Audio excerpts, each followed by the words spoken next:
Speedway, home, of course, to one of NASCAR's oldest paved ovals. This is one of the tracks that has been standing for many, many decades. And up until the 2020s, it, of course, had the same exact repave since it was reconfigured way back in 1997 from its traditional 1.5 mile oval to just over a 1.5 mile quad oval that we see here today.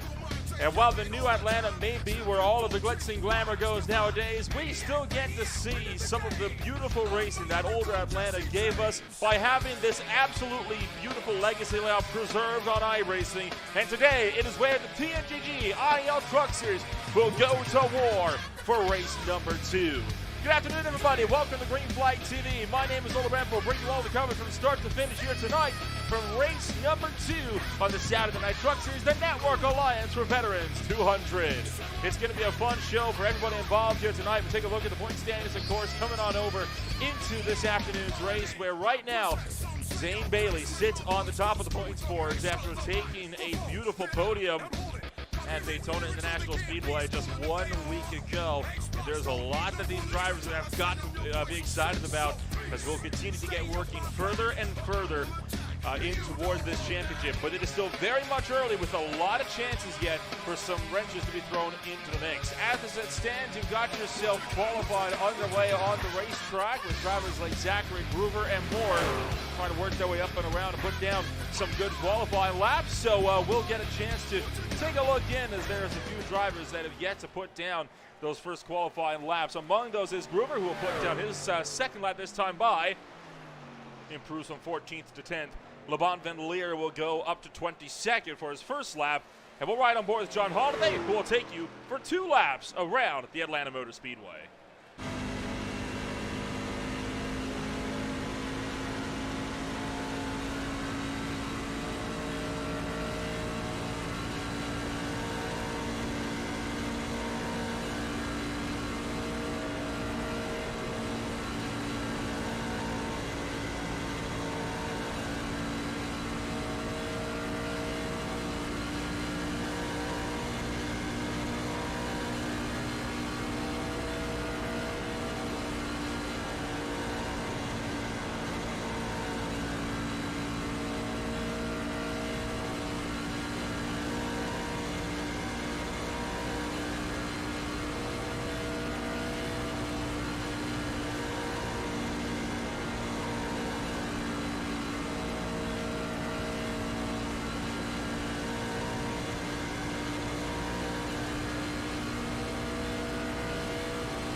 Really showing how tricky it is to get down a good lap here at Atlanta, as John Holiday only good enough for the bottom of the barrel, 33rd at the end of lap number 1. He'll be the last driver to qualify as he puts himself across the line for lap number 2, and it'll be a huge jump up to the number 2 spot for John Holiday, putting in a stormer of a lap and only off by 0.04 of a second off of Carson Batesall up on the top step of the boards. What an absolutely incredible drive, and we'll get set to take a rundown now for the starting grid in just a few moments. You still got about 60 seconds left in qualifying, though, but for the most part, the grid is effectively set. We have got 33 drivers that are looking to make starts here tonight from the Atlanta Motor Speedway, and that, I think, is a big number to be proud about for these guys, because last week's race had 37 trucks.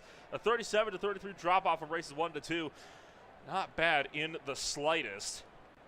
So we'll see what the Network Alliance for Veterans 200 is going to have in store for us here on this beautiful afternoon. 30 seconds are left, so we're going to take a quick chance to shout out the Network Alliance for Veterans, the organization helping to keep the lights on here for the TNGG IEL Truck Series. NAV is a program that informs veterans of programs available and services throughout the Northeast area of Indiana. Network Alliance also looks outside of Indiana for extra benefits and programs and benefits veterans and their families. While promoting programs on the NAV site, such as Veterans of Foreign Wars, the American Legion, or the Fraternal Order of Eagles, Cecil Ross networks with other organizations such as the Women's Veterans Alliance out of California. Lastly, the Network Alliance of Veterans YouTube channel contains live stories and podcasts and does advertise various events and benefits. So qualified is at its conclusion. Let's take a rundown now of what your starting grid is going to look like here as everybody's starting to line on up for race number 2 in the TNGG IEL Truck Series. 33 trucks line up on the grid, and heading off the lot, it'll be Carson Baytall in the number 1 spot with John Holiday beside him on the front row. Paul Witt sits down in the number 3 spot with Aaron Raymond back in 4th for Raymond Motorsports. Michael Gudger making big splashes, finish on the podium. At Daytona, he'll start inside the top 5 with Jamie Lee Dunning in 6th. Brandon Gregg is in 7th with Scott Rankin bringing it home in 8th. Jim Duda is 9th with Cody Ricketts to round out the top 10. Zachary Gruber is in 11th with Jeff Gilmore in 12th. Mike Bagwell 13th. Brad Slagle rounds out the top 14. Brandon Groover and LeBon Van Leer will be down in 15th and 16th. Bryce Bettings in his rookie start going to be down in 17th with Jordan Victor in 18th place. Rounding out the top 20. Row number 10, Bill Hales and Luigi Gonzalez. Zane Bailey and Dale Rapp in 21st and 22nd. Tom Gulker and Charlie Burke 23rd and 24th. Jorge Rincon will be in 25th with Mike Campbell in 26th. Noah Swafford is in 27th with Thomas Lane Jr. in 28th. John Boada Jr. and Mike Gallo will round out the top 30. Ryan McRoberts, Brett Rucker, and Robert Amaro will bring out the field. So that is it then. You've got yourself 33 trucks separated by only about half a second, ready to duke it out. And even then, first through 31st separated by less than 0.3 of a second. It is going to be an absolute hornet's nest of guys out here tonight. And we've seen it before that it's going to be no doubt a very intense race tonight. I mean, 130 laps, no small feat around the Daytona International Speedway as the pace truck will start to lead the field out for their one and only pace lap. Last season, we only saw 2 caution flags here, and it was they were pretty wild caution flags at that, coming right around the halfway mark. Other than that, it was green flag racing mostly to the end. We were seeing pit stops every 40-ish laps or so. We are expecting the same thing to happen here tonight. Dale Rapp and Luigi Gonzalez not making the call for the starting grid. They are going to be starting down and out here in racing action tonight. So as the patches get themselves fired up and rolling out into turns 1 and 2. So pace truck heads the way with Baytall, Holiday, Witt, Raymond, Gudger, Dunning, and Moore locking out the top 3 rows.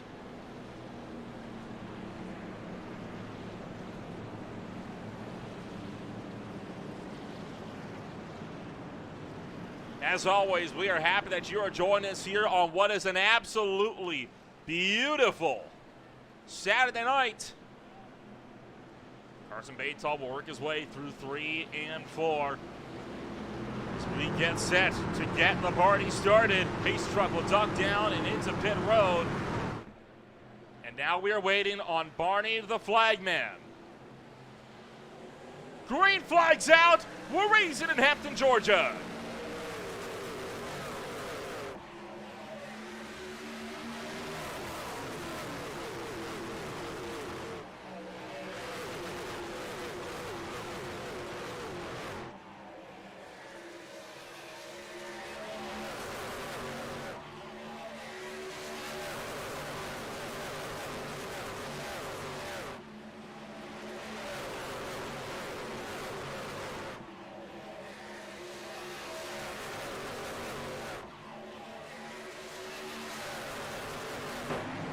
Baytall leads lap number 1 to green, but the rest of the field in hot pursuit just behind. Paul Witt trying to see if he can charge around the outside of the number 59. Tries to lunge that one in. Dale Rapp makes his way out of pit road and onto the racetrack at the 429 of Paul Witt. Can he get a run in around the outside line of 3 and 4 to try to pick off the race lead? It looks like he'll be able to get there. Carson Baytall drops back to second. Witt will lead lap number 2, and we have our first lead change of the night.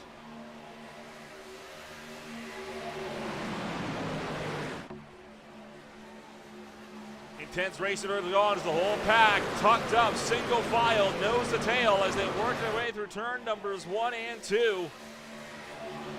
And down the back straightaway, the 6 of Aaron Raymond looking to the inside of Brandon Gregg. In front, Michael Gudger trying to put Baytall down another spot as the 64 making a quick charge back to the point. 27. Just trying to get a move in around the outside as well of Cody Ricketts, trying to look around the outside, and that, excuse me, is actually the 26 of Brennan Gregg, I think, that we're looking at. So two 27s on the track. One of them scored at the 26, and that is Brennan Gregg in the number 20, well, what's supposed to be the number 26 Toyota Tundra. And the 59 of Carson Batal, still working the top side of the racetrack as well.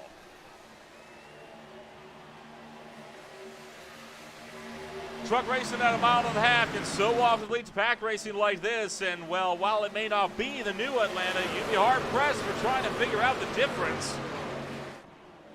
As we truly are pack racing big time down the straights. Paul Witt gonna look to the outside. As Aaron Raymond will look to drive around the top. Witt will keep that one pinned to the bottom. Witt's own tactics being used against him. Aaron Raymond clears with the race lead.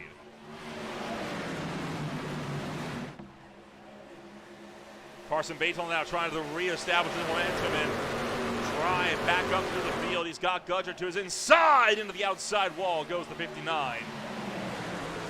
The 27 of Cody Ricketts just behind. Can he try to make a lunge around the top as well?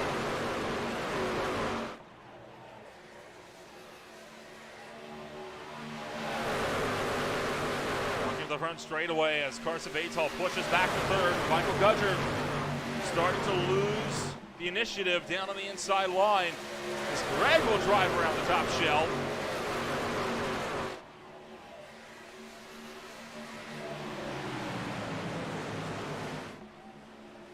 Paul Witt still in the fray and more, all trying to get themselves sorted as off of turn numbers 3 and 4 working the front straightaway. It is still a huge cluster. The top 10 separated by just a second.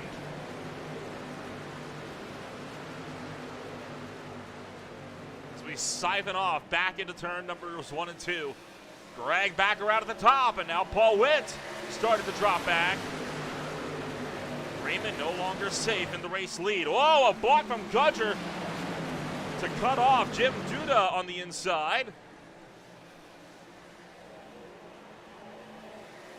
And into the outside wall will go the 1-2 Dunes driver of Scott Rankin. Clipping that outside wall coming out of the fourth and final corner. Scott Rankin tonight racing while a bit under the weather, battling a cold right now. And that driver still pushing himself way up into the top 10. And trying to go on the up and up as he'll blitz around the outside of Jim Duda and link up with the back bumper with the 24 of Jamie Lee Dunning. So Rankin having better days, at least physically. The real world is, right now, his digital race. Not off to a bad start, but hard into the outside wall went Dunning just ahead of him. That caused a bit of a scare for the 49, and Brad Slagle now looking to punch his ticket back into the works.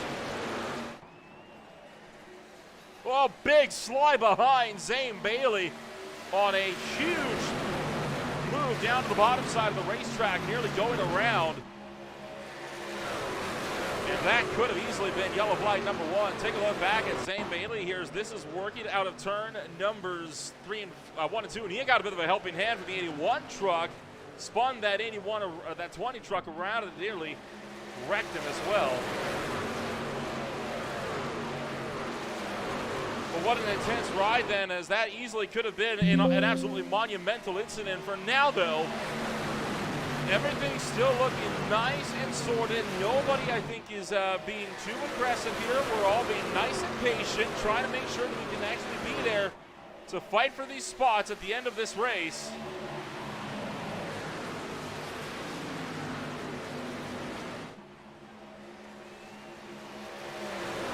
Now starting to single it out, even up the grid as well.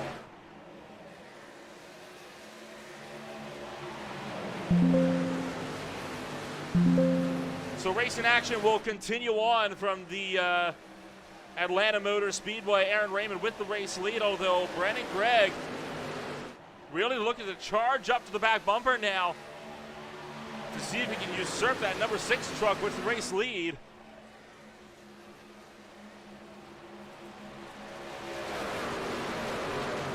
In This main battle pack stretches all the way back until about the number 15 spot. Then it's about a 0.7 of a second gap to Mike Bagwell, and another 0.6 back behind him is Jordan McNair.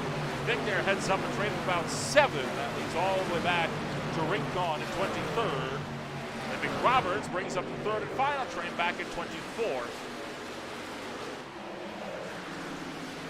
And now we're going to single it out as a lot of drivers trying to, again, take it a little bit easier here.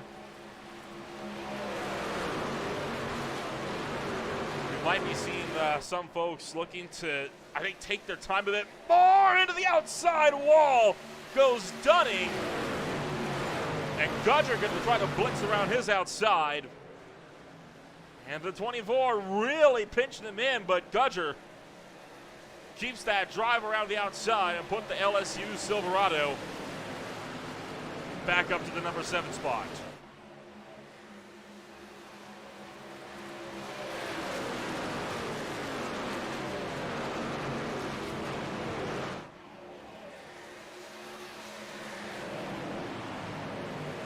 Even further behind, Birch, Meddings, Bailey. 12th, 13th, and 14th. Same Bailey to the inside.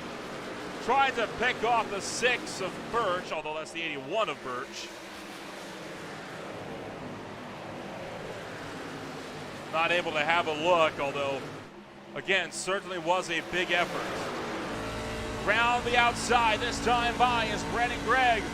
Continuing to close up to the back bumper. The driver of Vancouver, Washington, looks for the inside. Dives down the inside of Aaron Raymond, trying to go for the lead. Raymond fending them off under the top lane for now, but how long is this going to last? Behind the battle for 3rd between Batol and Witt.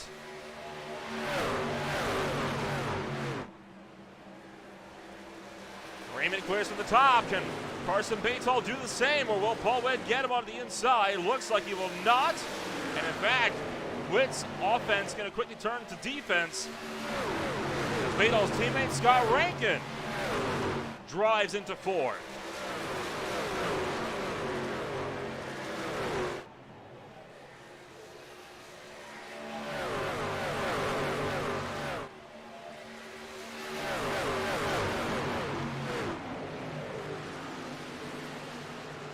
Checking a bit further back on Brad Slagle, LeVon Van Leer, and Charlie Birch and more. Got the 81 truck kind of packed up in the midst of this battle as well. This is for 10th on down. So these drivers have lost touch with that leading pack, and they're just trying to survive with whatever they can muster right now. The big question still remains, when are we going to be seeing pit stops for the first time? As whoa! Batol nearly hooking his own teammate Scott Rankin, who drove around him for the number 3 spot. And this is how Batol made the pass for 3rd. And sorry, that was a little bit earlier on, but you saw Scott Rankin get around Paul Witt, and then of course there was that pass for 3rd place earlier. This is getting, sorry for all these little transitions. Here's where Scott Rankin sent it down to the inside of Carson Batol to pick up the number 3 spot, and look at how tight this got, as Batol just barely managed to tuck into the hole between Witt and the 49 and nearly hooked his own teammate in the quad oval. Brad Slagle now and Charlie Birch still side by side. A bit of contact as Birch sliding a little bit further down and trying to push his way up and around Brad Slagle. Birch to the inside. Slagle will be forced to yield and tuck into 12. Roughly halfway we anticipate through this first fuel stint on the evening. And how about Bryce Meddings out of Australia making his rookie debut here tonight at Atlanta Motor Speedway? He's trying to make a good impression. He's already +4 on the night and battled one of the series veterans, Brad Slagle. Slagle drives back to the inside of Birch. And a little bit more contact between the two. It's getting dicey now. Jeff Gilmore will take it into pit road on lap number 22. Carson Vatal is still battling with Paul Witt as Scott Rankin has pulled well clear up the road. And put Vatal, well, not quite into fourth yet as he's way up to the outside wall.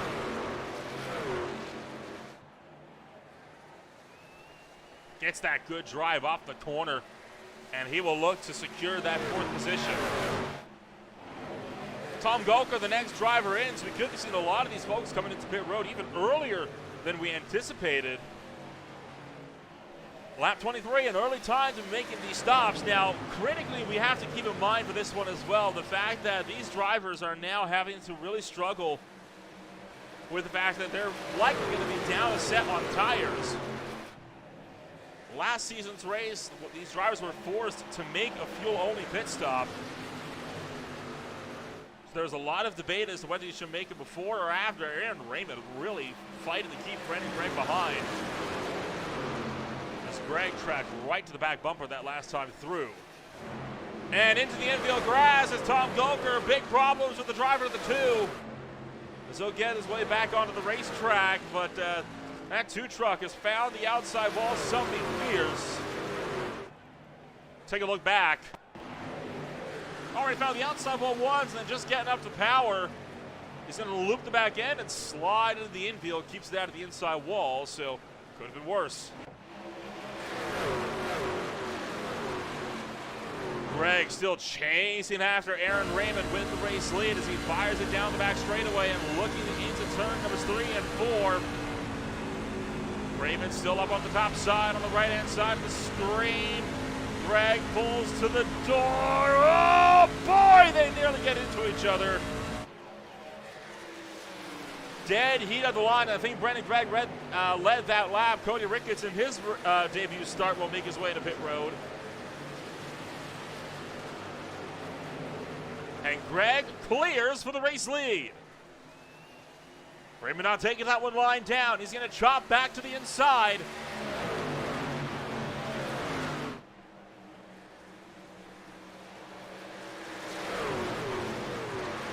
And Brendan Gregg going to make a trip into pit road. Sorry, Aaron Raymond making the trip into pit road, and he's taking Carson Batesall with him. So pit stops with the leaders kicking off in earnest. There's a lot of drivers making their way into pit road. Jordan McNair, Mike Bagwell also in. Brendan Gregg remains the race leader. When does he come down to pit road?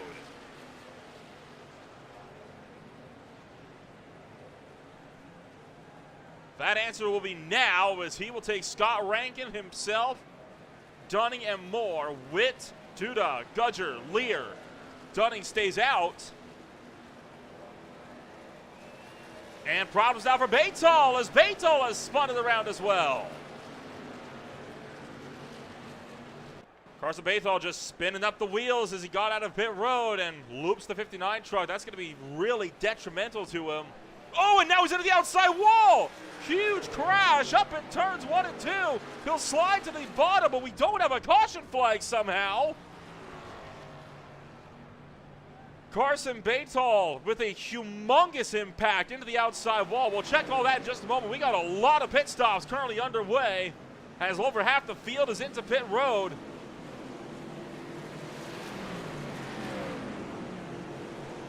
And to boot, the 27 car, Brendan Gregg. Well, 8 seconds in the box, but Aaron Raymond way out in front. No idea how the heck Raymond got so far out in front of.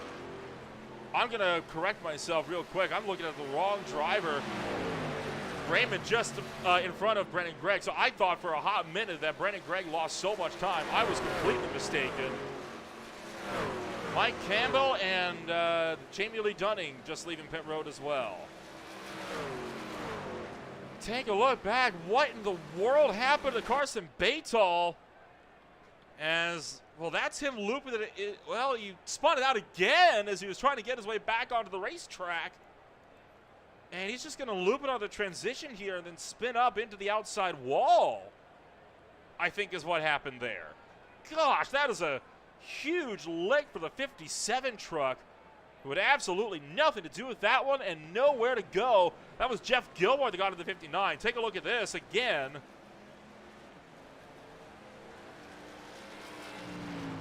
As there's Carson Bathel now working his way back to the racetrack. Spins it again, and then just can't ever get the truck planted. Oh, man, and Gilmore tried to escape that one by going high and just couldn't get it done.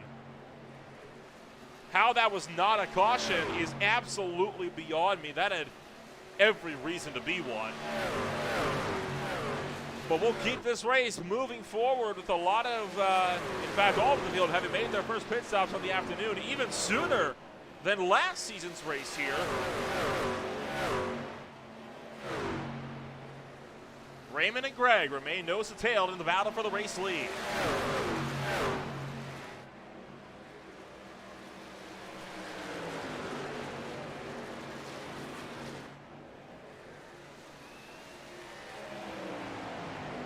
One of the bigger battle clusters right now is this little big scrap here for position, as this is for 17th.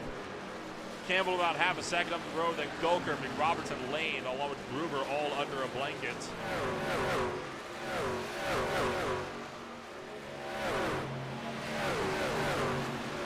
So taking in stock just about for the number 18 spot, you can really, I think, get a view of just how intense these little battle packs are all the way up and down throughout the field. I mean, everybody is still pushing very hard and making up whatever spots they can muster as we'll cross that 100-lap go threshold a few laps ago.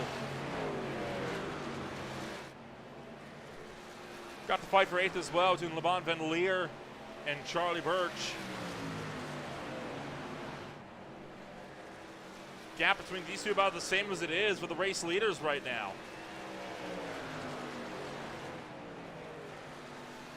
The problem with Atlanta now is it has gotten so challenging to pass that you have to now wonder, where's the run going to come from? I don't think it'll be from low unless you can really send it in. To Brendan Gregg's credit, though, that's what he's been good at so far tonight. He's been sending that one in and using up that bottom lane, and he's trying to do so again. Gets the inside of Aaron Raymond down the front stretch. To his credit, he did not let Raymond get away with the momentum run through the quad oval, but the quad oval has that advantage of a constant turn to the left, so it just naturally benefits the inside line. It's really down the backstretch we really see that outside line reign supreme, and Raymond just able to pull away.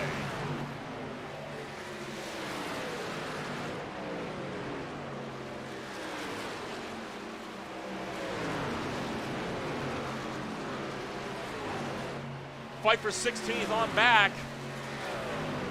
Mike Campbell, Brad Slago, Ryan McRoberts, and more, all tucked up in line.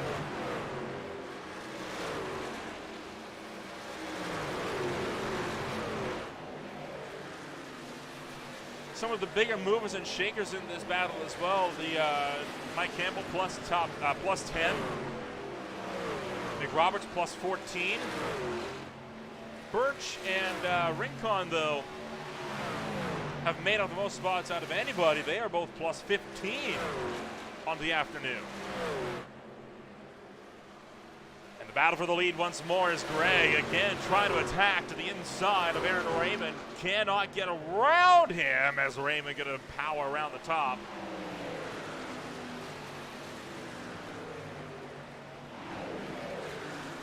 We got the 54 truck, I think, kind of in the mix here of Luigi Gonzalez to try to make some momentum happen further towards the tail end of the field. Now, Gonzalez in this machine only just made his way onto the racetrack as of a few laps ago. He was initially started this race from pit road, missed the start of the call, so he is down by, I'm thinking, almost 30 laps. He's just hoping that drivers will knock themselves out of the race, get himself back up into the fray. But right now, despite that heavy, heavy crash that we saw earlier on, all 33 trucks still on the racetrack. And we're already closing in on when we're going to be seeing these drivers hitting pit road again. Take a look at the strategies for the top 20 right now, and all of them pitted within that lap 26 to 28 range. We are approaching the halfway mark. So the paint game is going to be rapid fire here tonight. Looking at a big battle cluster as it stands. This is from 18th on back to about 23rd.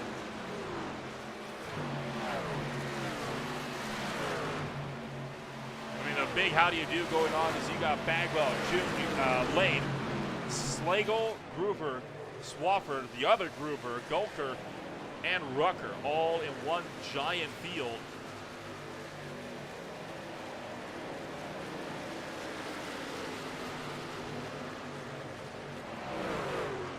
Zach Groover gets around Brad Slagle, but Slagle trying to get up and around the outside line. Slagle again took fuel only in the box, and I think right now it's a little bit of a split call regarding fuel, but for the most part,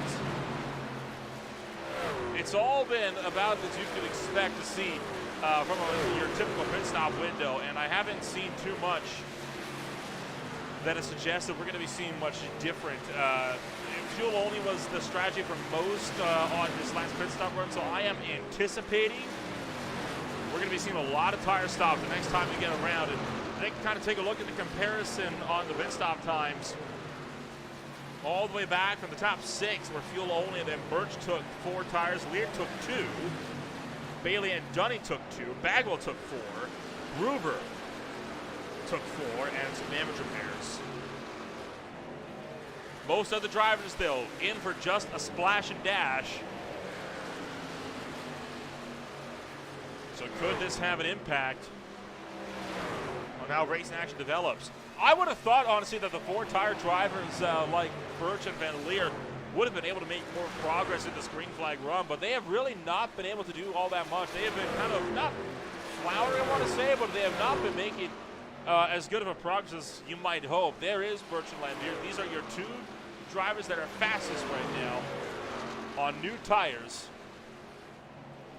But even then, I mean, their lap times, we're talking 0.3 of a second to a second off of Aaron Raymond's time up the road.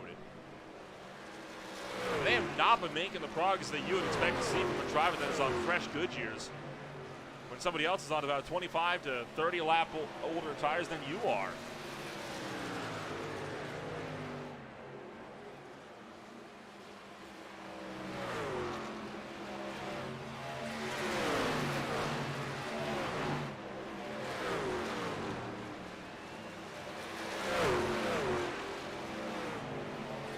Carson Maytall is into pit road as he'll pull off right in front of the race leaders. Greg again trying to make a look to the inside to go for the race lead.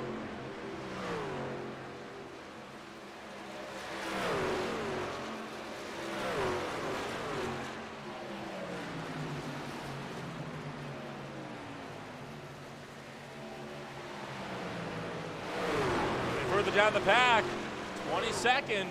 Gulker, Slagle, Rucker, Swafford all tucked up line astern. And again, Greg pulling alongside with Aaron Raymond. Luigi Gonzalez just waiting in the wings, and boy, that is a tight push for Greg, and he is just barely going to be able to get the in there. Raymond was really looking to shut him out.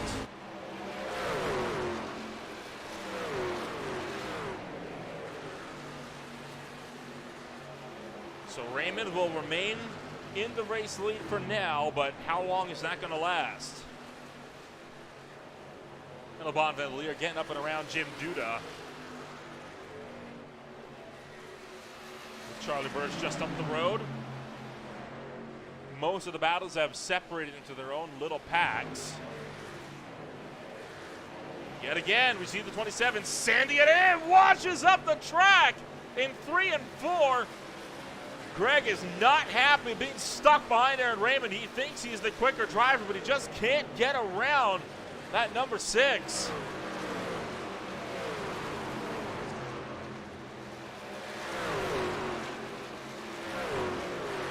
Aaron Raymond, of course, coming in as the defending champion, and he has got a lot of targets on his back.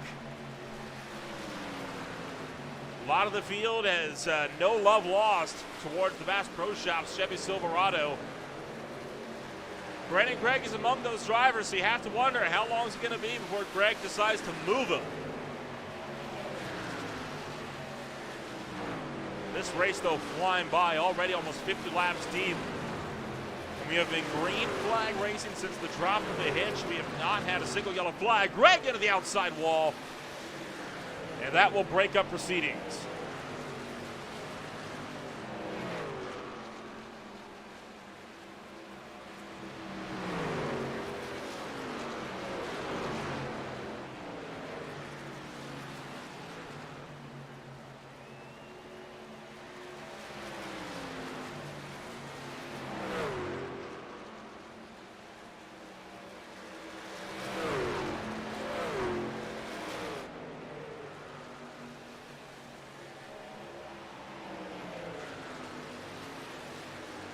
Checking back in on the battle for 10th between Rincon and Hales. About a quarter of a second separate the last pairing in and around the top 10.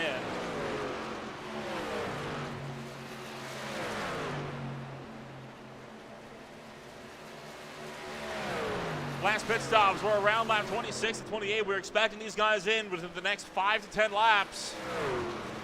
And in fact, here comes Bill Hales making his way to pit road right on cue. So Hales, the first driver to pit fully. And Jeff Gilmore in behind as well. Tom Golker's into pit road. Here comes the 2.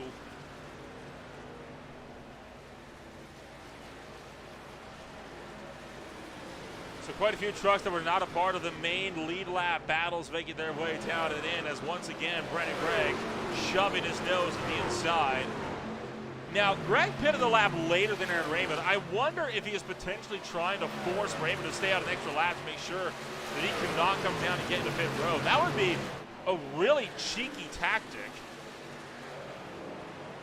We have to really rely on kind of cutting off the run when it really matters. And already only 13 laps away from the halfway mark.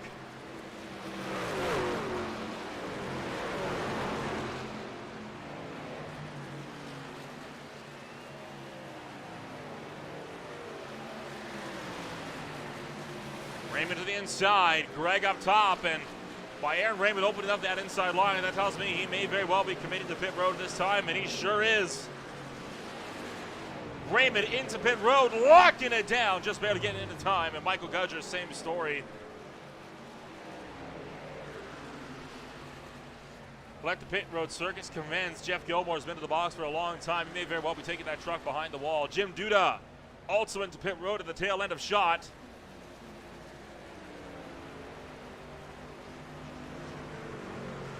Mike Bagwell behind, coming into pit road. Along with more. Rucker, Swafford, and now Gregg is in. Brandon Gregg hitting pit road. Pull the track map up on your screen. That is the battle for the race lead right now. Raymond at the 6. Gregg at the 26, highlighted in green. And this will be that fight for the net race lead coming out of pit road. Oh, Gregg overshoots the box. That could be detrimental. Raymond entering turn number 3. Has that mistake cost Brandon Gregg a big shot at the race lead? It may very well have. Aaron Raymond is out of the final corner and is getting set to cross the start-finish line. And there goes Raymond blazing around the outside. That's game over. Raymond with the 4-tire stop, and now here comes the field. Top 7, top 8 all into pit road. Top 9, in fact.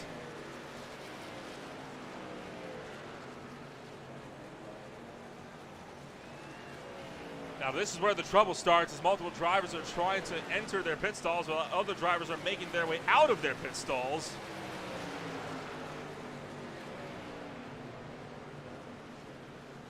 Brent Slagle among one of those that's currently coasting his way down pit row behind Thomas Lane Jr.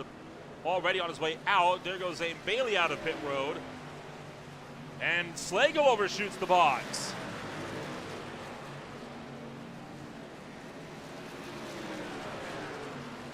Four tires looking to be the call all the way around. Birch and Van Leer taking their fuel-only stops after they took tires on the last run of pit stops. Mike Campbell, I believe, took 2 right side tires. 9.8 seconds in the box. So whether that is actually a fuel-only stop or a 2-tire stop, I'm not 100% on, but I think that may have been 2. Zach, sorry, no, Campbell is yet to pit. He has not pit in yet. Groover and Campbell now coming into pit road. And they, I think, both took 2 tires on the last stop because they're both around the 10-second mark.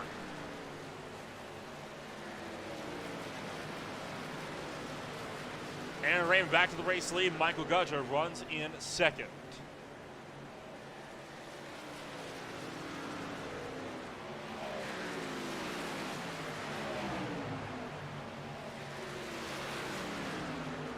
And it is going to be 4 tires and fuel all around. Only 2 drivers on this pit stop run taking fuel only, and that is Birch and Van Leer running in 6th and 7th.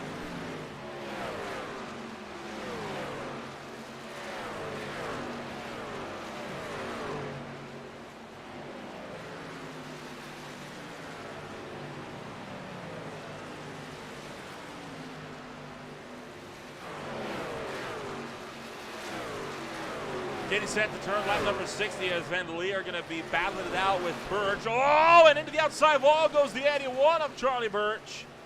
And that'll make it a very easy battle as Van Leer and Hales will both get around him. Now looking for the inside as the number 53 will get around the 60 and put Bale Hales up to 6th.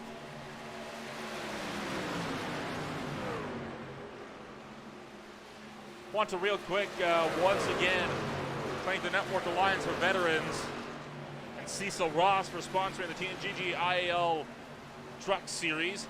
NAV is a program that informs veterans of programming available along with services throughout the northeast area of Indiana. Network Alliance also looks outside of Indiana for extra benefits and programs along with benefits for veterans and their families, while promoting programs on the NAV site, such as Veterans of Foreign Wars, the American Legion, and the Fraternal Order of Eagles. Cecil Ross networks with other organizations, such as the Women Veterans Alliance out of California. Lastly, the Network Alliance for Veterans YouTube channel contains live stories and podcasts and does advertise various events and benefits. So Network Alliance for Veterans sponsoring both the series as a whole and tonight's race for the Network Alliance for Veterans 200. We are approaching that halfway mark, and I can tell you right now, this race is going to be an absolute barn burner of a race to remember. So with us nearing in on that halfway point, it is about high time that we take ourselves a step back. As it stands, we have been running green flag from the drop of the flag, looking like we got 30 trucks left on the racetrack, 25 still on the lead lap. You're watching the Network Alliance of Veterans 200 and the TNGG IEL Truck Series on Green Flag TV.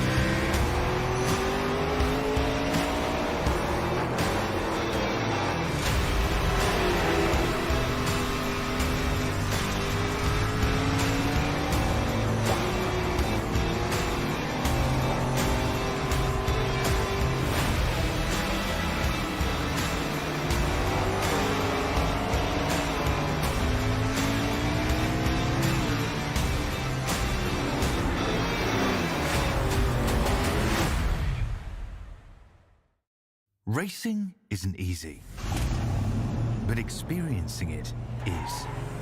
iRacing puts you in the driver's seat with the industry's leading sim racing game. Drive on laser scan replicas of the greatest racing circuits from around the world. go head-to-head against other drivers chosen by skill-based matchmaking to ensure competitive racing at every level. Compete across all your favorite series. In officially licensed cars, engineered to deliver the most accurate driving experience possible.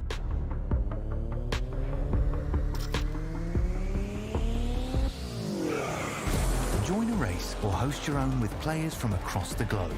Race against the computer or in a league with friends. Feel the thrill behind the wheel. Visit iRacing.com.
Still under green flag conditions now with 60 laps to go from Atlanta Motor Speedway. A lot of the battles have tapered off to just 2 or 3 trucks strong. The battle for the race lead has effectively fallen away. It used to be only about a quarter of a second between Brendan Gregg and Aaron Raymond, but after this latest run of pit stops about 20 laps ago, we've seen a good chunk of this field start to kind of drop away. We are expecting that second run of pit stops to be taking place not too far away from now. Right now, it has really been looking to kind of be split up about every 27 laps or so, kind of give or take a few. So within the next 10 laps, we'll be seeing these drivers hitting pit road once more. And this will not be enough to get them to the end. We've still got another run of pit stops yet coming on up for us here at just past lap 100 as well. And that may just be enough to push us at the very end of this race. Now, of course, a caution could upset everything. But right now, this field's been running very, very clean. We have not come anywhere close to getting ourselves a yellow flag as of yet. Well, I'm gonna rephrase that a little bit. We did have one crash way early on that caused a bit of a scare. Carson Baytall and Jeff Gilmore making hard contact in turn 2 after Baytall spun back up onto the racetrack and Gilmore was left with nowhere to go. But apart from that one mess, it's been a very clean race, all things considered. Cody Ricketts taking it to the inside of Jamie Lee Dunning. Tell you what, the rookies have been doing a good job so far today on being nice and manageable and making sure that they're not overdriving their race cars. I mean, Cody Ricketts making his debut start has been in a very good shape so far all day today.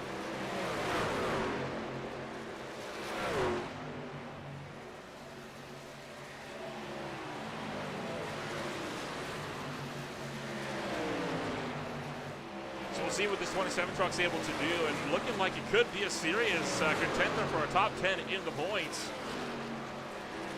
can just keep this drive going strong. Bryce Madding's one of the other rookies entering this race today.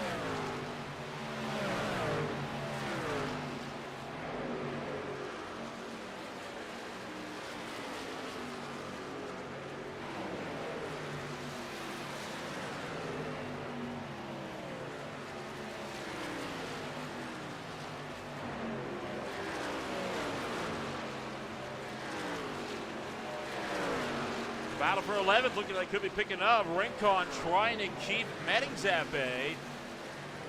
Of course, Bryce Meddings, one of the wanting Dragoons crew, being brought on by Scott Rankin a bit earlier on in the season.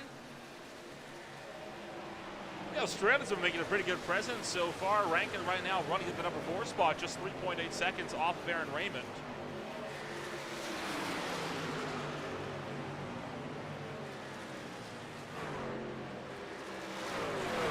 Whoa, look out, big trouble. Carson Baytall spinning around into the outside wall in turn 4. As he, oh, look out, Gilmore with a hard slap. Boy, that got ugly for a minute. Big trouble as, well, Carson Baytall was just trying to go around the outside, and that did not go the way he had hoped it would. Right on board with Baytall as he was fresh out of pit road, and we'll get a bit of a better jump back into this one as this was already after the fact, but take a look at this. Catching up with the 13 truck of Mike Bagwell, tries to go in around the outside. This is the difference between new tires and old tires, and just gets nicked. Slides up, pound down to the wall, and then Gilmore comes through unsighted, and he's also going to body slam the outside wall. Bill Hales is into pit road, and he's overshot. Scott Rankin is into pit road as well. Oh, I talk about wanting to get some excitement and almost getting the caution flag. Well, there you go. There was a good hard stopper for a little bit.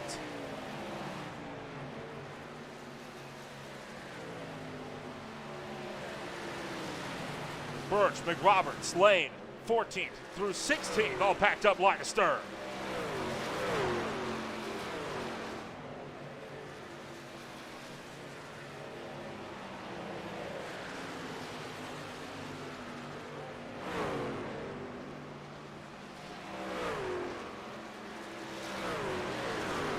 Michael Gudger makes his way into pit road, this time by, and he will look to try and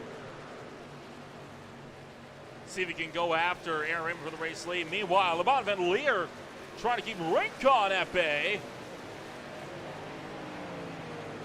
And the yellow flag will fly for the first time tonight, as we have had problems somewhere on the racetrack. Unsure who or what the cause, but we have our first yellow flag of the eve. Looking like it happened around turn number 1.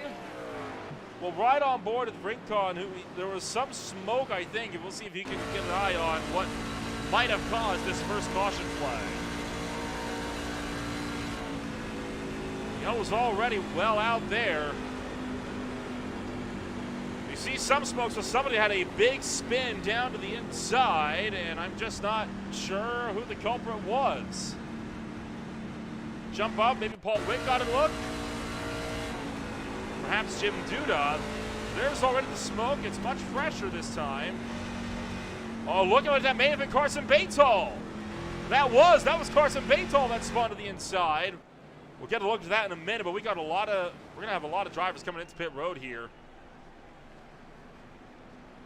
As Aaron Raymond gonna be the one that leads them down. So Baytall, remember, got into the outside wall in turn 4 about 5 laps ago, and looking like it may have gone a bit more awry.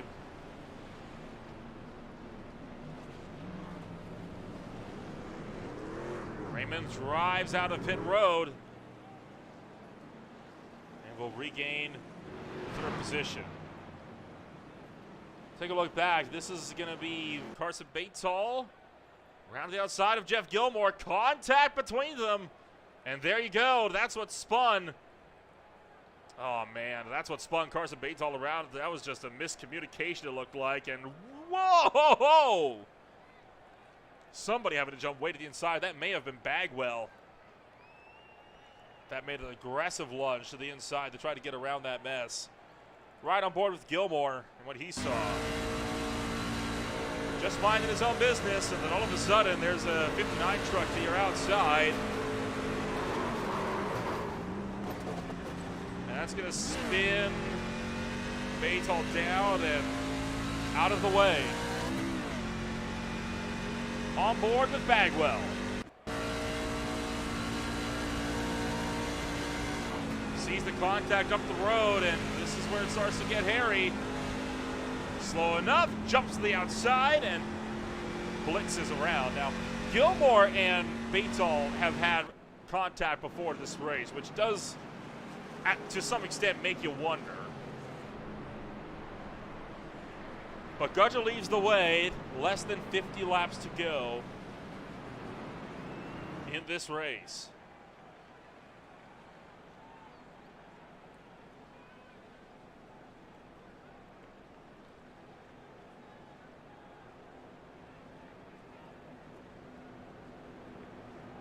Caution flag out for the first time tonight at lap 80.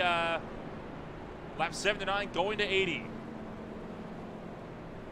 And, man, what a wild ride that was. Has not been Carson Batall's night, really. He was looking to be having such a good start, and it's just fallen off so much. The result of this caution, though, is that Michael Gudger will take the race lead as he did not pit under the last caution flag. And he's going to be selected the inside line for the restart. Aaron Raymond will be to his outside. Now Raymond is also on fresher tires by about 2-3 laps.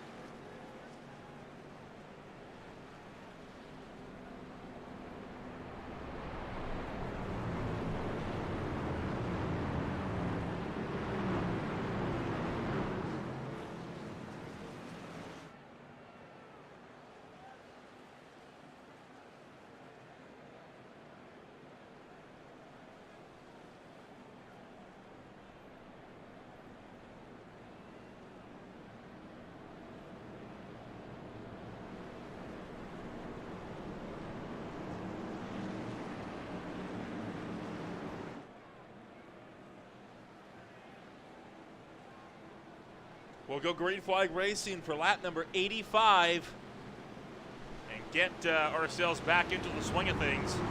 Race truck going to make that turn down the pit road, this time by. As a result of that caution, only 16 drivers remain on the lead lap. Green flag back in the air.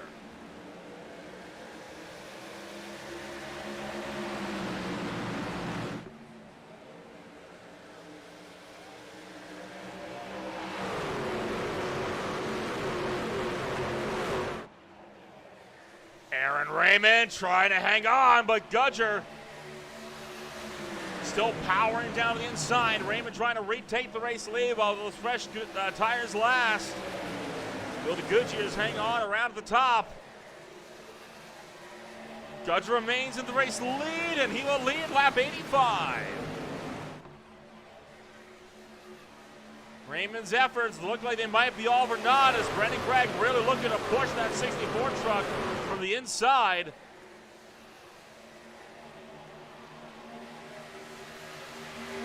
Raymond, though, with the nose out in front in 3.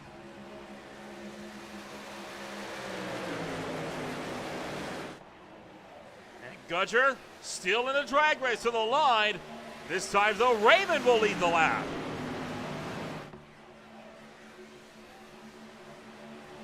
Never a dull moment in TNGG as Aaron Raymond looks to fire around the top side of the racetrack. Brendan Gregg gets into the, well, he's trying to get into the back as well. Then Gudger, along with Paul Witt, working to the bottom lane.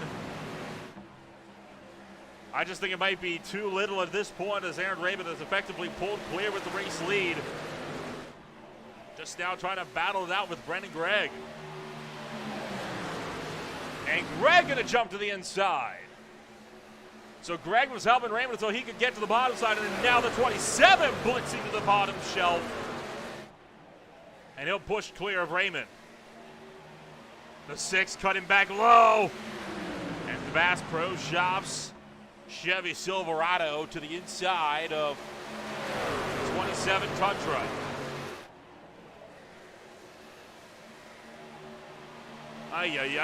Brennan Gregg will lead a lap. It's been 3 different leaders for 3 different laps since he took that green flag, and they are still duking it out side by side for the top spots. Caution flag is out again, and it is for Robert Amaro at the back of the field, spinning the round in turn 2.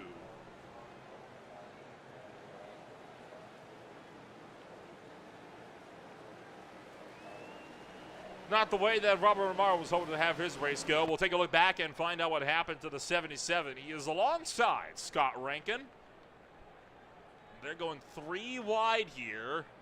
And just a pinch as that turns the 77 around. And Scott Rankin with a bit of damage. The 28 of Rincon gets in there as well. And looking like other than that, it was just that single truck incident. And that will be a hard hit for Robert Amaro. That's a lot of damage that he's going to have to rectify. 3 wide sometimes doesn't work, and that's all she wrote. And among those drivers is the one of the Aussies here of Scott Rankin, who was already on the lead lap, but he was a good bit further up the grid than what he was at now. And we are going to see if we can get in touch here with the driver of the number 49 car, as this is going to be, I think, overall a pretty good drive as things go on. And right now, Scott Rankin is down and into pit road. He is, I think, going to be in there for damage repairs.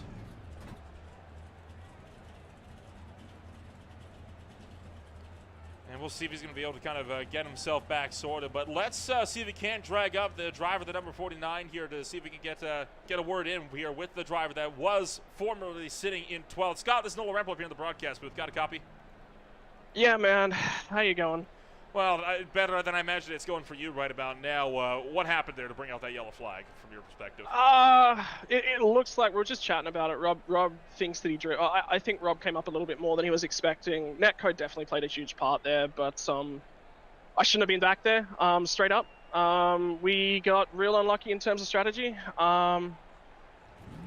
So, I mean, that's life. What are you gonna do? You know, I had to throw a little bit of a strategy. We got caught out in terms of things, but you know, I had to be a little bit aggressive in terms of strategy if I wanted to get back up there. That first round of pit stops, we got screwed over by traffic. Brennan and I were sort of just chatting about it, just saying, because he was like, how did they gain 4 seconds on us? We think they gained 2 seconds with the undercut, and then traffic cost us at least another 2, maybe 2.5. So this time around I wanted to pit without the traffic around us, which I think is a really, really big thing.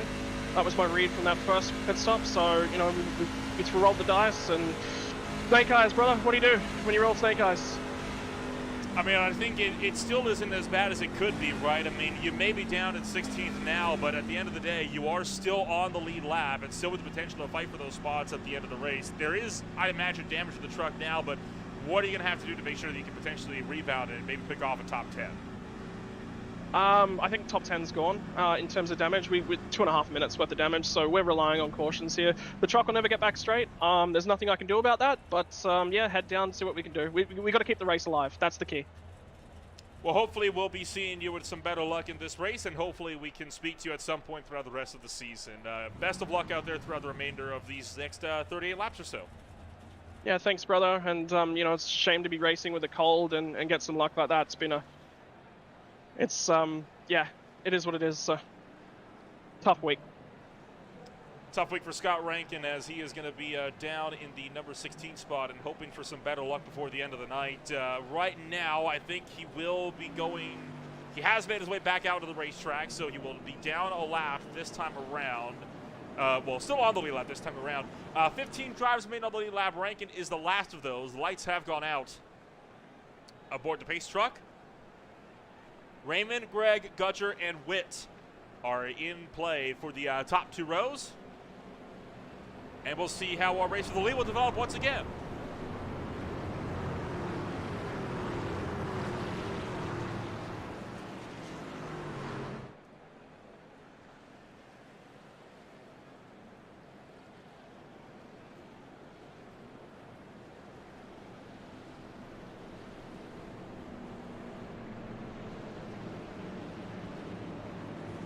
Second yellow flag of the afternoon. We went the first 80 laps or so without one, and well, then we get 2 of them in pretty quick succession within about a 15-lap span.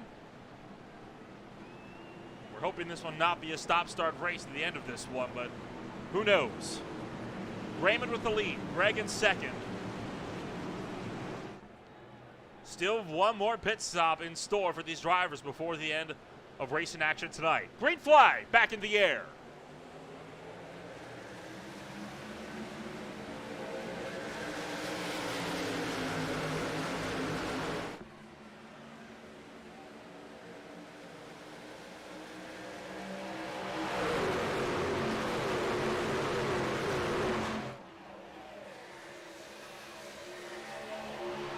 Charging down the main straightaway, Aaron Raymond trying to get around Brennan Gregg. Gregg gonna be fighting this one around the outside line. Raymond was able to use that lane to pick off the lead on the last restart. And now this time trying to fend off a run from the outside. Gregg really trying to pinch the 6 in there and keep him from tracking off the bottom, but this time Gregg back to the race lead. Paul Witt pushing the 27 to the point. Raymond going to drop down to third as this pack siphons out of turn number 4 and down to the front straightaway. And I think for the most part they've managed to get themselves relatively sorted, all things considered, as they drive this one in towards turn numbers 1 and 2. Paul Witt trying to go for the over-under now. Can he try to pick off the race lead? He will not. Instead, he's trying to push Brennan Gregg clear.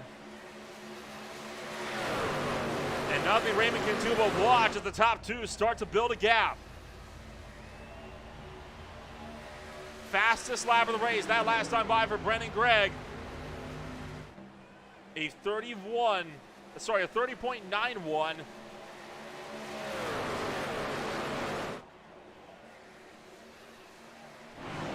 And boy, what fun we're having here tonight at the Atlanta Motor Speedway. I'm going to be honest here. I know some people like the newer version. For once, I fall into the old crowd. I adore the old version of Atlanta. It presents compelling racing every single time. Have never seen a dull show here. The challenge this track poses is so unique. It's a shame they had to reprofile it the way they did. I would not complain if they, super speedway-fied, say Texas Motor Speedway, but Atlanta, nah. This track was golden the way it was. All they needed was a little repave, and that would have been about it. Brennan Gregg and Paul Witt going to continue to battle it out with Aaron Raymond just in behind.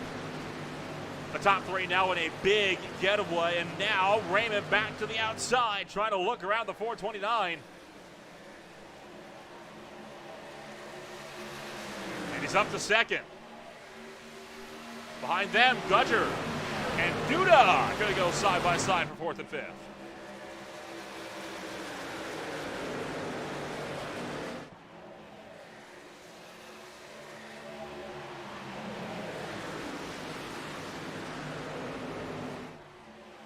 So Gudger, Duda, Van Leer, all still packed up line astern. Meanwhile up the road, Aaron Raymond saying, how do you do? Oh, caution and trouble back straightaway. Gudger is around, Duda's around. And a big crash on the back straightaway. Jim Duda spins it around. Now this is gonna put us really close to the margin of can you make it on fuel? But a wreck with 30 laps to go, and that was already in progress. We'll back this up just a little bit more to get a bit of a better look at this. Coming off of turn number 2 and then onto the back straightaway. Oh, Duda just cleared himself across the nose of Michael Gudgeon. Man! Several drivers only just barely avoiding the carnage. It's a pretty sizable wreck on the back straightaway for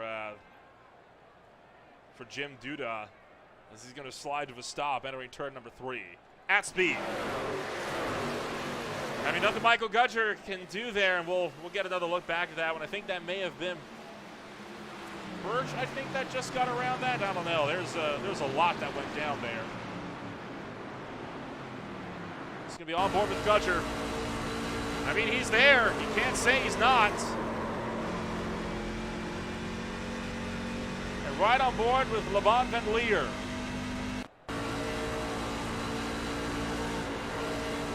Takes a quick scramble to the inside and says sayonara. Bailey, Raymond, Rankin, and Duda all into pit road. They believe they can make it to the end. You can make it about 27, 28 laps. They may be able to make this work.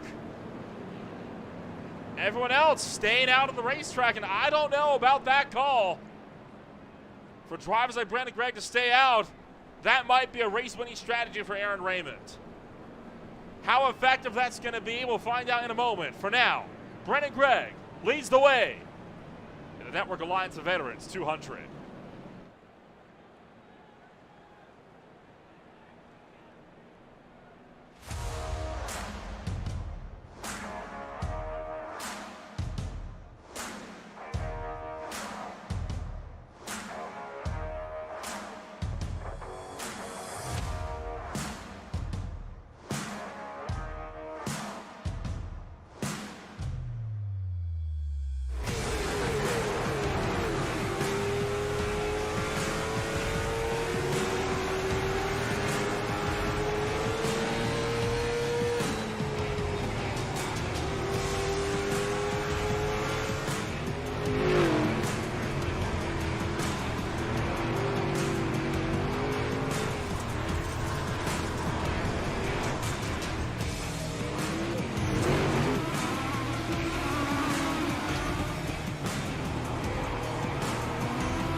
Racing isn't easy, but experiencing it is.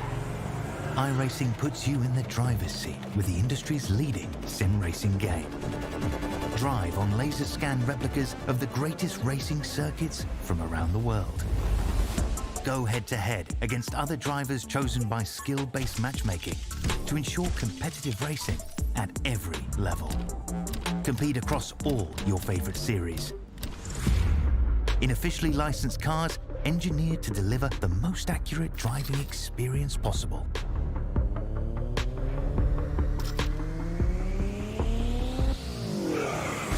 Join a race or host your own with players from across the globe. Race against the computer or in a league with friends. Feel the thrill behind the wheel. Visit iRacing.com.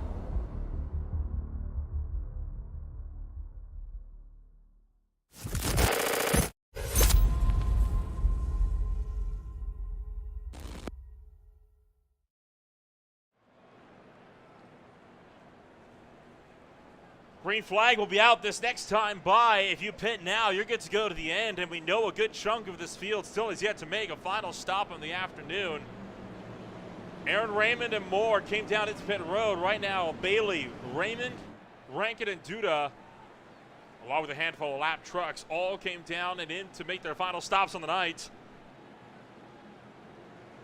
Greg and many others stayed out, and I'm willing to bet they are banking that we're going to get ourselves another caution flag to slow things down.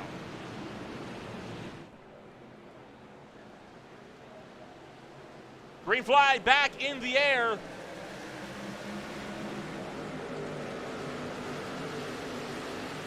Brandon Gregg hightails it down to turn number 1. Paul Witt in hot pursuit, and Gudger picks up third.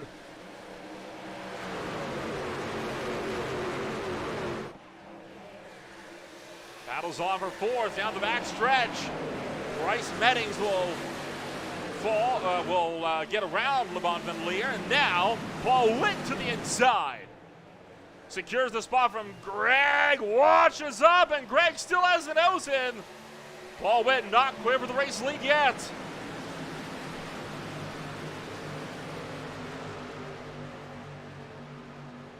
Kenny Bois shove across the nose of the 27. He's definitely going to try for it. And the 27 truck will fall back in line as Brennan Gregg will now have to try to chase back after Paul Witt.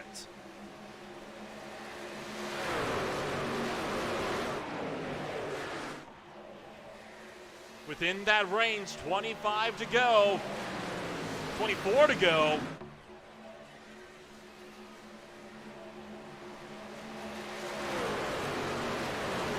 It's been an intense race so far, but it is nowhere near over. Lane, Dunning, and Bailey now. All alongside. With a bit of lap truck in the mix as well. The 24 of Jamie Lee Dunning clipping the outside wall, entering turn 3. And that risks putting them 3 wide of the exit of 4. Although the 27 of Cody Ricketts will stay out.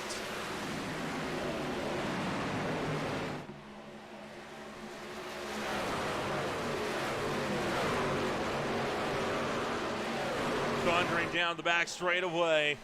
This field is still looking to be about 28 trucks strong.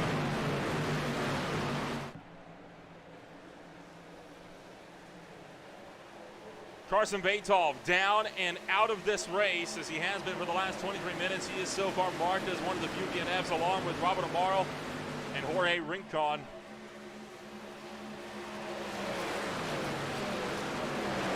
Bill Hales as well.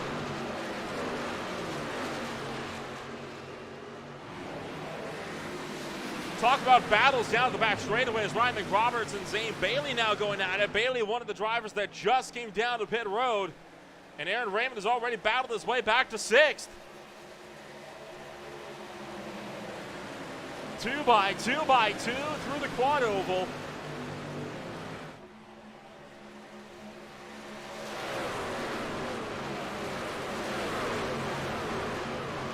Thompson Jr., Brian McRoberts, and more all start to duke it out amongst themselves, and now looking for a little bit of 3 wide down the back as well, and they will go 3 wide for a hot minute down the back stretch.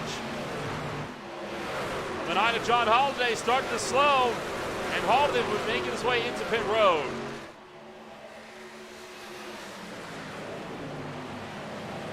Battles on for the lead. Paul Witt to the inside of Gregg. Trying to pick off the 26. Witt down to the bottom. Gudger still in the fray as well.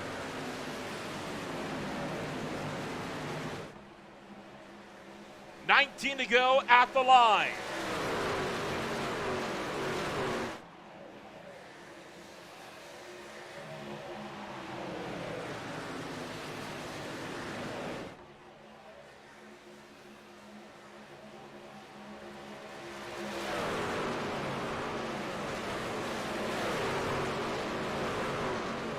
Roberts, Bailey, and Groover all trying to duke it out amongst themselves. I mean, the battles, they never stop.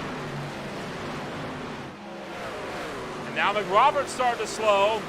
Paul Witt had to bail to pit road. So Paul Witt is out. McRoberts is out. And Dunning already into pit road as well.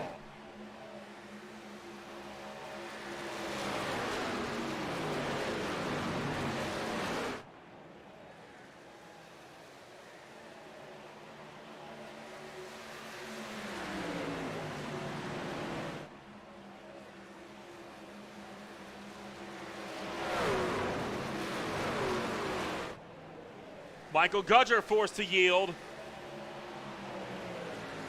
And now Brennan Gregg going to fall to Aaron Raymond as Raymond powers through. Put Raymond in the top spot, and the next closest driver to him is Zane Bailey. Everyone else between them has to stop at least one more time.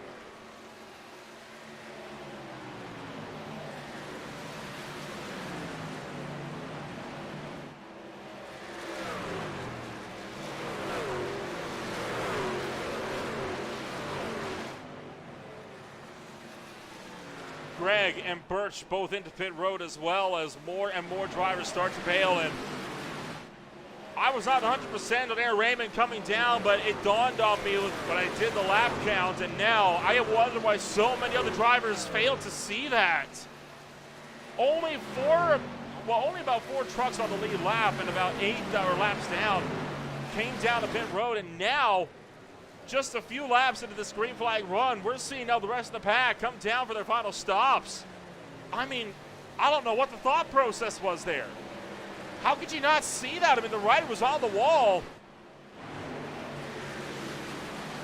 Wow, this is threatening to be a huge strategic upset for a good chunk of this field.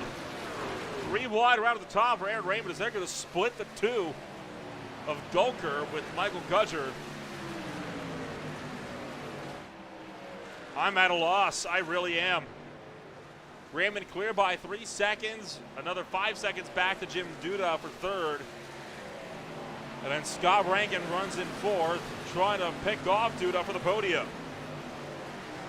And Rankin said he thought a top 10 was out of the cards. Well, now he's in it for a top 3.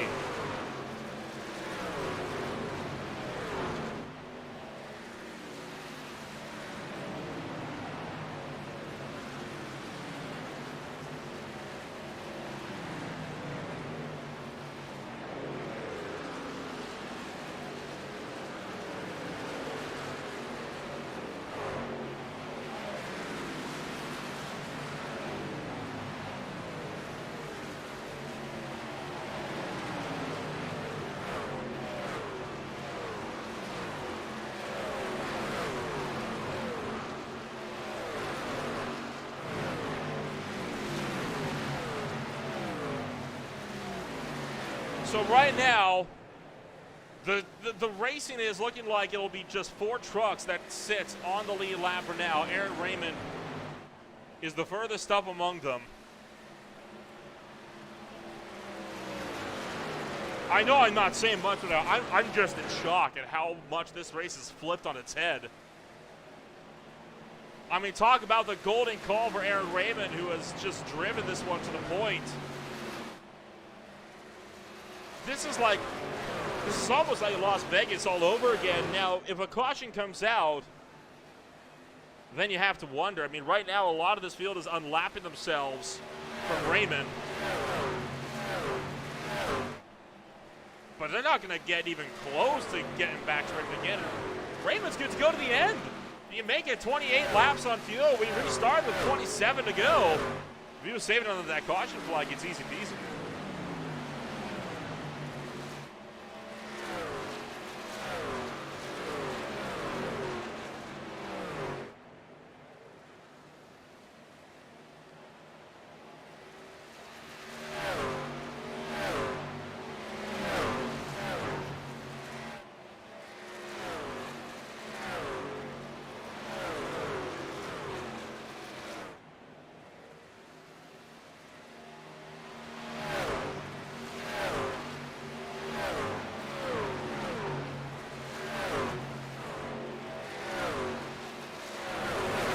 Meantime, we got a lot of the mid-pack battles that have still yet to be decided. Right now, we're checking in on the fight for 14th between Thomas Lane Jr., Ryan McRoberts, John Walton Jr., and Brad Slagle. And there's a lot of other trucks that are in the mix here. Whoa, into the outside wall goes McRoberts.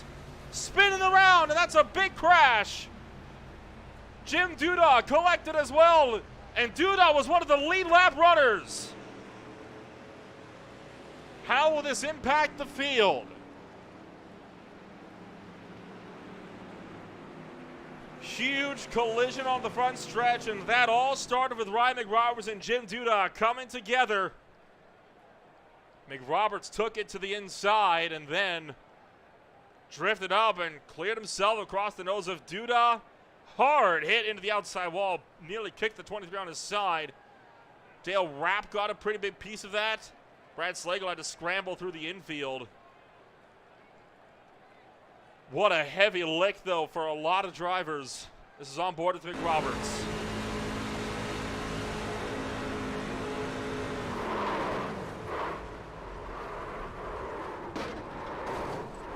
Goes back into the inside wall or the outside wall for a second time. Now with Duda. I don't think Jim Duda did anything wrong there, but just poor Dale Rabb, nothing he could have done. And then with Brad Slagle, who barely got around it. Yikes! Talk about a panic drive into the infield. But then at speed. And just like that, a hard hit into the outside wall, and that is going, I think, be our 4th yellow flag of the night. Scott Rankin and Zane Bailey both into pit road. But there are still only 8 trucks on the lead lap because Raymond never came down. This has managed to reel, though, several drivers right back in, and Jim Duda, with a fair bit of damage, is still on the racetrack. He never came into pit road. Oh boy. Well, you want a wild finish at Atlanta. We've already had one with the Speed Tires Plus Cup Series, and listen, we're going to get another one with the TNGG IEL Truck Series. We'll take a step back for the final time. We'll be back with the remainder of this race in a moment.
Looking like this will be a 4-lap dash to the end. Aaron Raymond will be having to fend off Jim Duda, Paul Witt, Michael Gudger, and Brennan Gregg. Some of the main contenders who were forced to pit are now back into the fray, and they still have got 10-lap fresher tires than Raymond too, remember. Now those tires are worn, but overtaking on them will still not be an impossibility. Raymond going to have to fight for his life if he wants to hang on to a race win.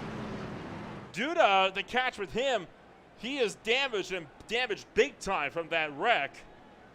He did not stay out. He wanted to keep that track position.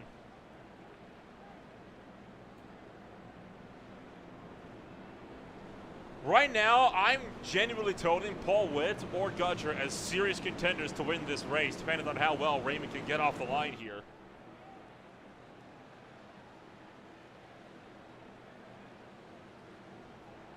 Well, we'll see how this is going to pan out, as once again we will take to the restart zone. Coming to the close of yellow flag, number 4. Stacked up, doubled up, ready to go once again. Green flag's out. Oh, and already we're crashing. Duda and Raymond both spin around, and that's going to to be a tremendous pile of 5, 6, 7, 8, 9. One on his roof. And on his side was Aaron Raymond. And that is the huge one. That is the rest of the pack tangled up on the front straightaway. And who escapes? Paul Witt, Brennan Gregg, Scott Rankin. All getting to stay out and survive the chaos. That's almost predictable. And we had the same thing happen last season, but it was right at the midway point of the race. Somebody just spun the tires. And it looked like it was Jim Duda that spun the wheels, tagged Aaron Raymond, and sent him around. Then Gudger, Bailey, Rankin, and more all getting collected. And then Raymond took the worst of it, got kicked up onto the back bumper, onto the deck lid of the 30 truck, and then kicked up on its side, right up against that outside wall. That is an unfortunate way to see this race kind of develop right at the tail end. This will be from the spotter stand. And Witt kind of spun it first, and then Duda right down into Raymond. And then watch everyone collect it. There's 4, 5, 6 trucks right there. There's 7. Here comes multiple drivers piling in, unsighted. Oh, hard lick that Gudger took right into the door. What a terrible wreck. And oh, Dale Rapp just barely nicked at the end at the head of the shot. From the air. And again, we'll kind of watch this whole mess develop at speed.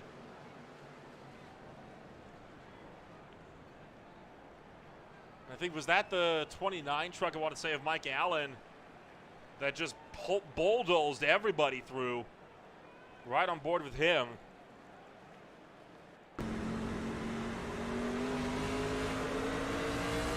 So they start wrecking up there, but I mean, can't see, trying to slow up, but he just ran over just about everybody trying to get around that. This is from pit road. Oh, that's a tough break. And I feel bad for a lot of the drivers here that just did not deserve to get collected in that. That's a huge mess. A mess that I hate to say it didn't need to happen that way. But what are you going to do, right? You spin the tires, and that's all she wrote.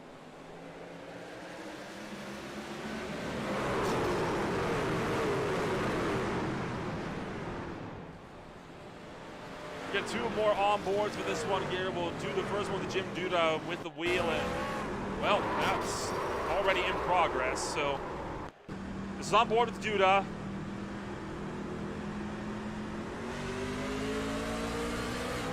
Yeah, right there. Just, you heard him spin the wheels, and he tried to back out, but too little, too late. And then the whole pack gets bottled up with you. And then on board with Raymond.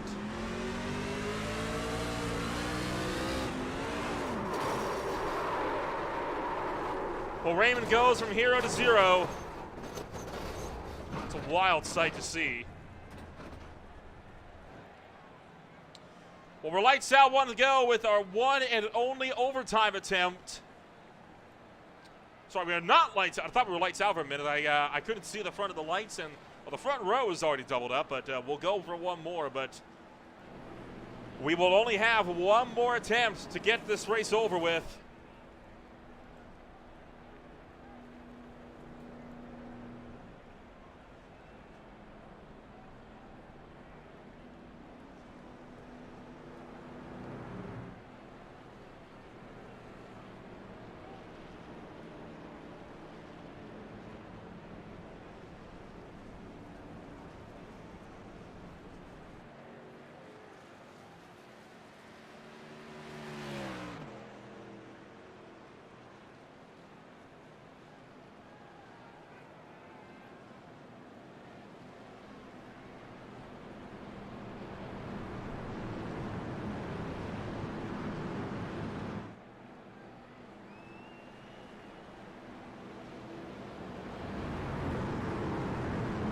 Well, you want it crazy, you got crazy.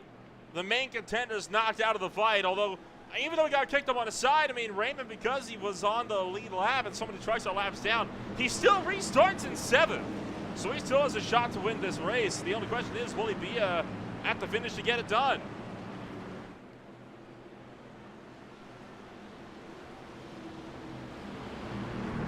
Well, the pace truck will duck into pit road this time by, and we will go racing for our one and only overtime attempt. If we get another caution, it'll be over. Green flag is back in the air for the final time tonight.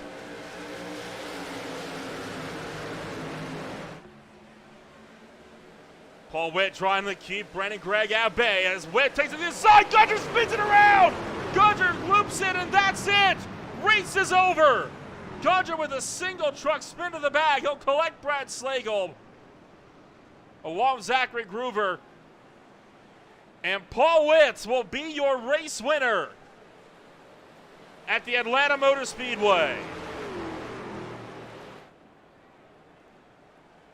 It falls apart for Michael Gudger, who loops that thing around at the tail end of the field.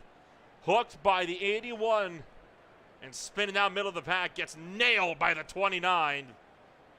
And this is the bigger hit here where Brad Slagle comes in and then just nicked Thomas Lane Jr. as well. And then Zachary Groover with nowhere to go. Got tagged up as well. And he'll spin it around down to the bottom. Paul Witt will work his way into turn numbers 3 and 4. And the driver of the 429 will take his truck through and into victory lane. This is a huge moment for Paul Witt as he will come home with the race win, taking it for the Network Alliance of Veterans 200.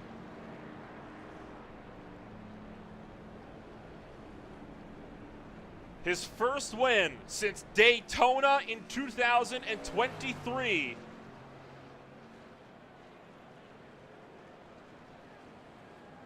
On September the 30th. He's had to go a long time to wait for this one.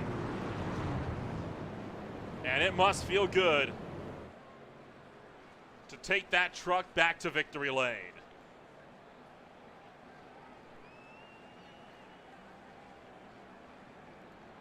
So everybody has come across the start-finish line, and I mean, that's the race. I mean, it was not the way we wanted to end the race, but a wild way to end the race indeed. As Paul Witt will work that 429 truck out of turn numbers 3 and 4. And he will get the honors of burning it down on the front straightaway, winning the Legacy Atlanta race from Hampton, Georgia.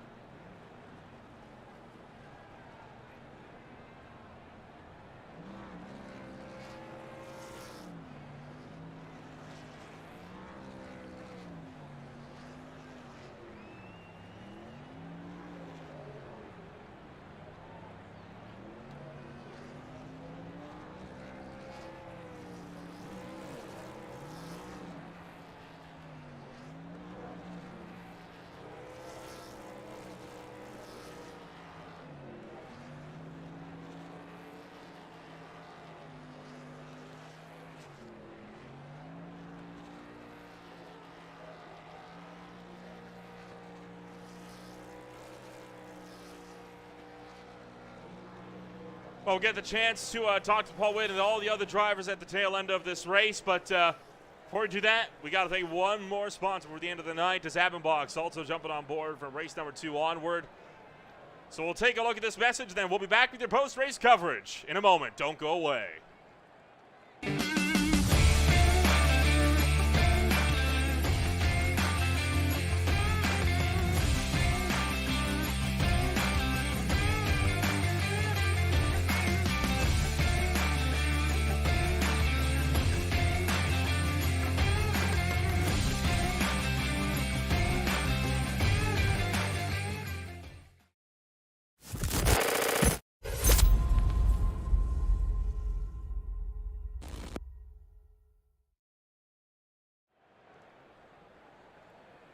After a very wild night of racing action from the Atlanta Motor Speedway, it is Paul Witt who will come home to take the victory in the Network Alliance for Veterans 200. Brennan Gray recovers to second, and Scott Rankin, after being so confident in top 10 wasn't even on the cards, will finish in third. Mike Campbell was fourth, Jim Dudon fifth, Aaron Ringel was in sixth, with Zane Bailey in seventh. Brad Slagle and Michael Gudger, the last cars on the lead lap, with Charlie Burns rounded out the top 10. LeBron Van Leer was in 11th spot with John Bualda Jr. in 12th. Bryce Mettings was 13th with Noah Swafford in 14th. Thomas Lane Jr., Brett Rucker, Mike Bagwell, Brandon Gruber, Cody Ricketts, and John Holliday rounded out the top 20. Going on even further back throughout this field, you had the likes of Tom Gulker, Mike Allen, Dale Rapp, Zachary Gruber, Jordan Vicknair, Jamie Dunning, Ryan McRoberts, Jeff Gilmore, Luigi Gonzalez, Bill Hales, Robert Amaro, with George Rincon and Carson Batol to bring up the tail end of the field. A very, very wild way then to end out racing action from the Atlanta Motor Speedway. And we'll get the chance now to give a chit chat here with the driver that takes it home at the end of the night on the very top step of the podium. Paul Witt taking a shock win here in this one. And Paul, a very wild race for you. I know you were up at the front battling for those spots most of the race, but all of a sudden that caution comes out and well, you find yourself a lap down with most of the field, and all of a sudden things turned in your favor with those late race yellows to put you in victory lane. Yeah, it really did. I mean, I was just getting ready to come into pit on that lap 80 caution, and thank God I didn't. I was a little further back yet, so that was a savior there. And I don't know what happened with Aaron. I know on that restart, I know I got up close to him, but then I started spinning my tires and I shifted into third early to avoid the spin, and then all of a sudden he just took off towards the wall. Overall, I mean, it was a good drive from that 429 truck. You mentioned just being able to avoid that late race carnage. In the truck series itself, it's your first win since the last Daytona race from September last year. Could this be potentially the start of a resurgence for that number 429 Camry? Tundra, sorry. I sure hope so. I've been running good lately, and you know, I just got to learn to save my tires just a little bit more. I'm really an all-out guy. Just want to go and rip them off, but I gotta keel back a little bit, and they helped me out a little bit. Teammates helped me out. The IEL team, we did a great job strategy-wise, but I'm just glad that last caution came out because Brennan was going to get me coming off of 2. I just knew he was. We've been to a few pretty high-speed tracks to kick off the season, but we're slowing it down for the next month or so. Phoenix, Iowa, Bristol, the Glen, New Hampshire, before we return to the 1.5 mile quad oval at Charlotte. What's going to be the game plan for that 429 to see if you can keep this streak alive? Practice, practice, practice, and keep it up front. Try. Just, you know, get into practice and follow the fast guys. You know, we all know who the fast guys are here. So if you just follow them and practice and watch them and learn. I mean, that's the way I've been brought up doing iRacing, is you get on with the fast guys, and you just learn. You go to school on them, and they'll teach you a thing or two. Well, we will hopefully see you get yet another race win before season's end, and who knows, maybe we'll be talking to you on the podium next week when we swing out west to Avondale, Arizona. Best of luck. Thanks, man. I got to give a big shout out to Cecil Ross at Network Alliance for Veterans. Got you know, it was his race on here. Got him on the hood. Glad I was able to get him into victory lane. Appreciate him. That was Paul Witt joining us up here from Fraser, Michigan, taking it home with the number 1 spot at the end of the night. We'll roll on down to the driver that was doing the chasing, and well, much like Paul Witt, Brennan, you were right up there fighting for the lead over and over every single lap just about of this race.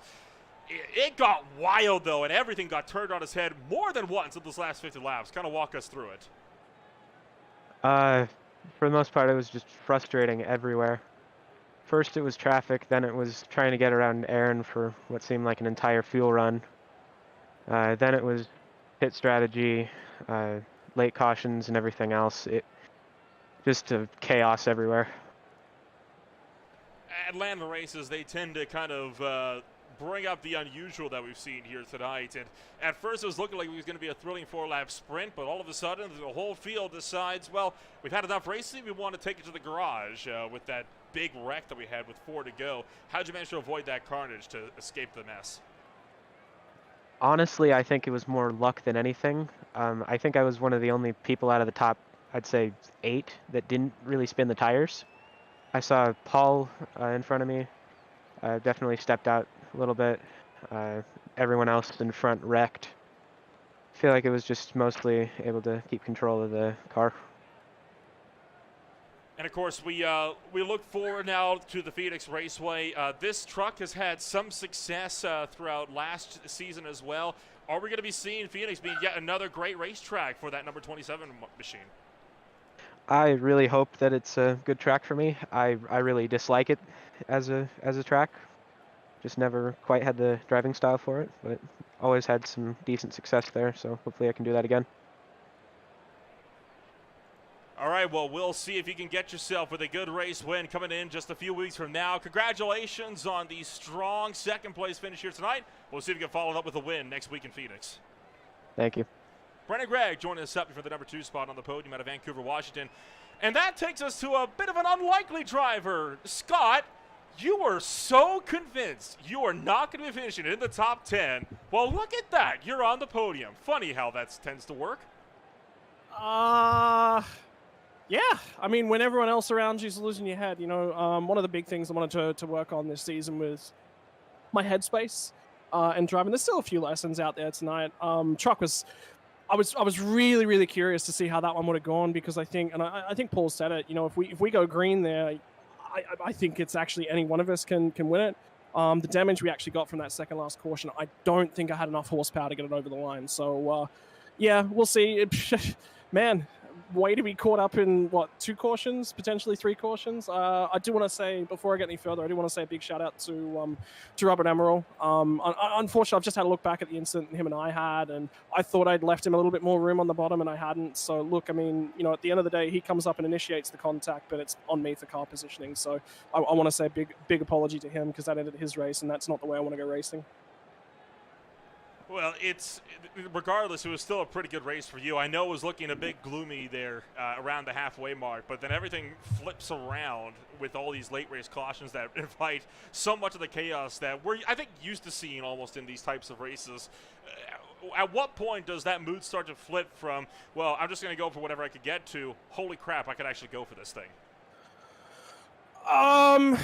It was the second to last caution. I was like, I've got fresh tires here, but I've got no understanding of what my truck. I literally just got the truck back to freshly repaired at that second to last caution. I had to. The strategy for me was just, you know, I can't beat these guys by putting fresh rubber on now. So like the best opportunity I can do is just get this thing repaired, keep it on the lead lap.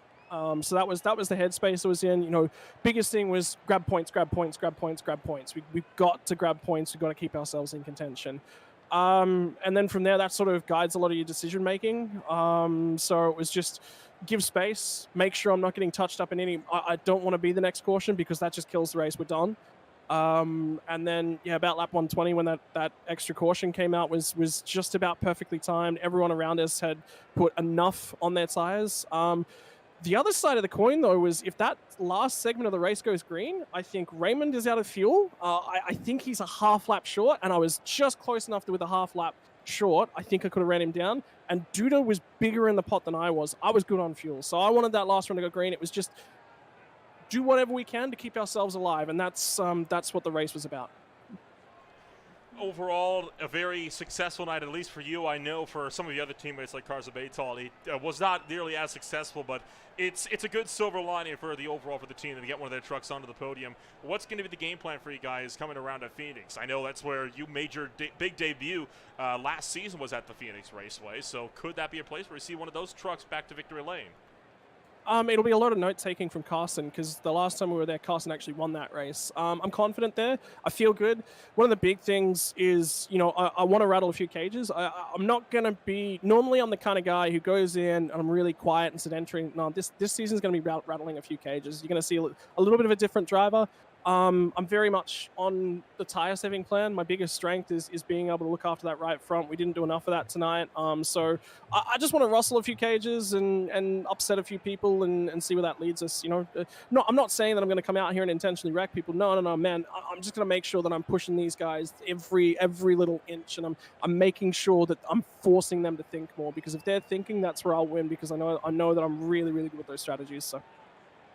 Well, we'll see if it'll be a good drive once again for that number 49. I know it was a bit of an unexpected podium, but hey, a podium is a podium, no matter how you get it. We'll see you next week in Avondale. Yeah, man, I want to say a big shout out as well before I go to Tristan Yelland and the team from Neuropower. They've come on board and helped me out with a really generous sponsorship package, and I can't say enough about them. I'm going to get to do some real life driving as well, so as a result of that. So team from Neuropower, everyone that supports Wanted Goons as well, Makoni Setup Shop, and all the other sponsors that are on that car as well. I can't say enough, you know, they're really pushing the team forward. And yeah, heads up, let's go next week. That was Scott Rankin out of Grafton, New South Wales, down from Australia. So he will be wrapping out of the podium. And, well, that is going to be just about all of the time we are going to have for one night. Holy cow. What a night. And once again, I find myself out of breath at the end of these races because of how exciting they are. And for good reason, right? I mean, it has been nothing short of fantastic these first few races. I forgot how much I missed this series, and I am so glad that it is finally back in full force. Coming out tomorrow night, the ASRL Next Gen Cup Series swings out to dirt track racing at the Wallace Lernerville Speedway at 7:25 p.m. The OMSRL Truck Series will be taking their swing down to the Martinsville Speedway on Tuesday night to the world's fastest paperclip on Tuesday night. And the Beer League once again takes it to street circuit racing at the Long Beach Street Circuit down in California. That will be coming up on Wednesday night at 9:30 p.m. Eastern Time. What an absolutely incredible drive. The next race is coming up for over the course of the next month of March for the TNGG IEL Truck Series. You'll be running first to Phoenix, then to Iowa, closing out the month of March at Bristol Motor Speedway. 3 tracks, progressively shorter, but each one its own unique challenge, and each one, no doubt, bound to be no less thrilling than racing action was here tonight. That's all we got time for one time. I'm going to be Nolan Rempel, and we will see you all next week when we go racing in the desert.